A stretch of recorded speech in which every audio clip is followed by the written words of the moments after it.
Fíjese que fortalecer el consumo interno es uno de los objetivos del mercado de productores que se realizó en el Zócalo de la Ciudad de México. Esta es la información, vamos a ver. Gracias, maestra. Con el objetivo de comercializar las cosechas de manera directa con los consumidores y negocios locales, este fin de semana se instaló en el Zócalo el mercado de productores, donde participaron 80 productores de alimentos y hortalizas que tienen origen de cultivo de diferentes delegaciones de la Ciudad de México. Evangelina Hernández, secretaria de Desarrollo Rural y Equidad para las Comunidades, así como Crispín Moreira, representante en México de la Organización de las Naciones Unidas para la Alimentación y la Agricultura, estuvieron presentes para invitar a los capitalinos a comprar estos productos.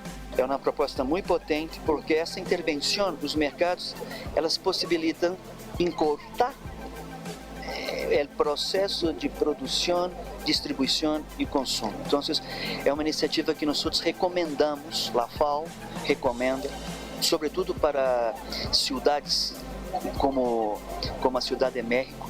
Então, é uma medida muito estratégica, porque nós sabemos que ao mesmo tempo que os consumidores puedan acender alimentos sanos, porque são fiscalizados.